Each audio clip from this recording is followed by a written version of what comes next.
एक बार एक बड़े नेता ने एक साधु के आश्रम में जाने का मन बनाया। उसने साधु के बारे में बहुत सुना था, तो उसके मन में आया कि एक बार मैं जाकर देखता हूँ कि लोग उसकी इतनी तारीफ क्यों करते हैं। जब वह उसके आश्रम में गया तो वहाँ पर एक छोटा सा कमरा था जहाँ पर एक कालीन बिछा हुआ था। वहाँ पर कुछ लोग नीचे बैठे थे और साधु सामने बैठे हुए लोगों से बात कर रहे थे। वह नेता उस आश्रम में आया, उसके साथ 4 बॉडीगार्ड भी थे। उसकी आदत थी कि वह जहाँ भी जाता लोग अपनी जगह से खड़े हो जाते और उसकी तरफ देखते, हाथ जोड़ते और सर झुकाते। लेकिन यहाँ पर ऐसा कुछ भी नहीं हुआ। साधु व्यस्त होने के कारण उसने नेता की तरफ देखा तक नहीं। तभी नेता को लगा कि यह उसकी बेइज्जती है और इस बात पर वो गुस्सा हो गया। नेता ने थोड़ा गुस्से से साधु की बात को बीच में काटते हुए कहा कि मैं आपसे कुछ कहना चाहता हूँ। साधु ने उसकी तरफ देखा और कहा, आप थोड़ी देर रुकिए, पहले मैं इन लोगों के सवालों का जवाब दे दूं, उसके बाद मैं आपसे बात करूंगा। तब तक अगर आप चाहें तो बैठ सकते हैं। बस साधु का इतना कहने की देर थी, इन नेता को गुस्सा आ गया।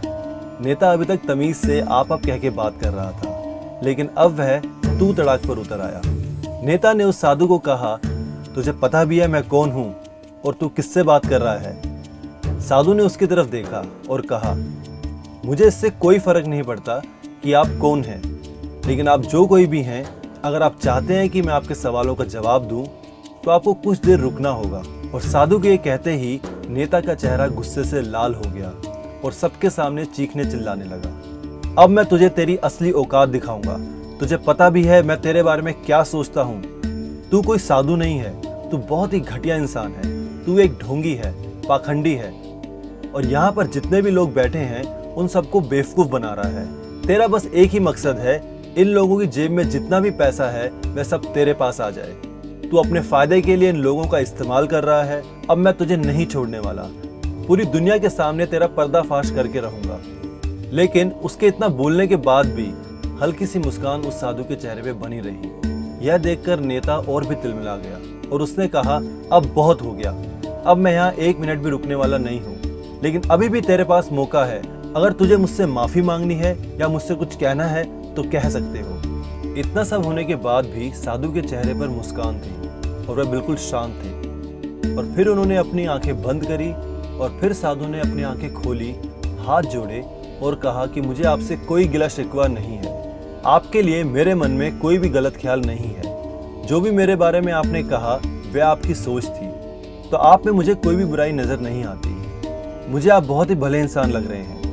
साधु के इतना कहते ही नेता का दिमाग 7वें आसमान पर पहुंच गया। उसके चेहरे पर खुशी थी क्योंकि साधु ने वही कहा जो बाकी सब लोग उस नेता को कहते हैं। और वह खुशी खुशी उस आश्रम से चला गया और जा करके अपने पिताजी के साथ बैठ गया। उसके पिताजी ध्यान में थे।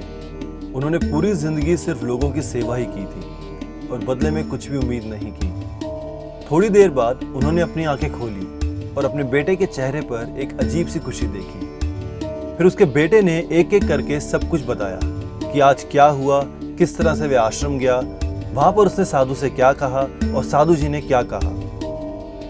जब उसके पिता ने पूरी बात सुनी तो थोड़ा सा मुस्कुराए और बोले कि उन्होंने तुम्हारी तारीफ नहीं करी, क्योंकि उन्होंने वह नहीं कहा जो तुम हो, उन्होंने वह कहा जो वो खुद है। और तुमने जो भी कुछ उनको कहा वो नहीं कहा जो वो हैं, बल्कि तुमने वह कहा जो तुम खुद हो।